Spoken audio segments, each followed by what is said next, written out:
पंकज चौधरी बने UP BJP के नए अध्यक्ष। पीयूष गोयल ने किया पंकज चौधरी के नाम का ऐलान। यूपी बीजेपी के नए अध्यक्ष चुने जाने पर पंकज चौधरी ने कहा, मुझे जो जिम्मेदारी मिली है उसे बखूबी निभाऊंगा।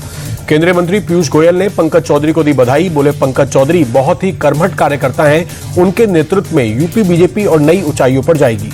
यूपी बीजेपी के नए प्रदेश अध्यक्ष को मंत्री दानिश अंसारी ने दी बधाई। बोले, 2027 में प्रचंड बहुमत के साथ बीजेपी की एक बार फिर सरकार बनेगी। यूपी के मंत्री अनिल राजभर का बयान, 2027 में 2017 से बड़े जनादेश के साथ सरकार बनाएंगे। यूपी के मंत्री दयाशंकर सिंह ने पंकज चौधरी को यूपी बीजेपी प्रदेश अध्यक्ष बनाए जाने पर बधाई दी। बोले, सीएम योगी के नेतृत्व में हम 2027 चुनाव को फतेह करेंगे। केंद्रीय मंत्री बीएल शर्मा ने कहा, बीजेपी में लोकतांत्रिक तरीके से चयन होता है। 2027 का चुनाव हम उनके नेतृत्व में लड़ेंगे और जीत का परचम फहराएंगे। बीजेपी नेता अर्पणा यादव ने यूपी बीजेपी के नए प्रदेश अध्यक्ष को शुभकामनाएं दी। कहा, सभी को उन पर बहुत विश्वास है। 2027 में फिर से कमल खिलेगा। माफियाओं को लेकर अखिलेश यादव का बीजेपी पर अटैक। बीजेपी और माफिया को बताया एक ही सिक्के के दो पहलू।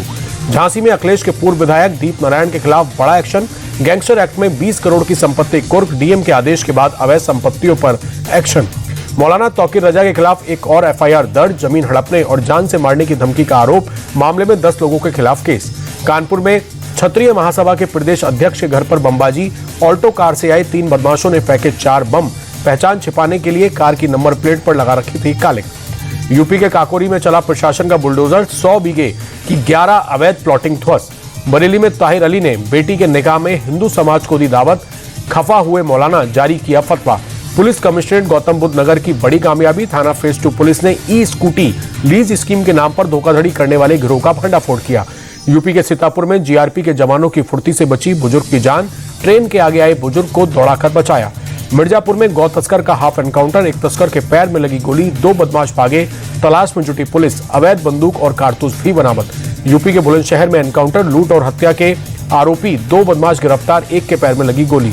अयोध्या में आसमान में छाया घना कोहरा। धुंध की मोटी चादर में छिपा राम मंदिर।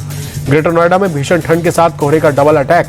यमुना एक्सप्रेसवे पर छाया घना कोहरा। विजिबिलिटी हुई बेहद कम।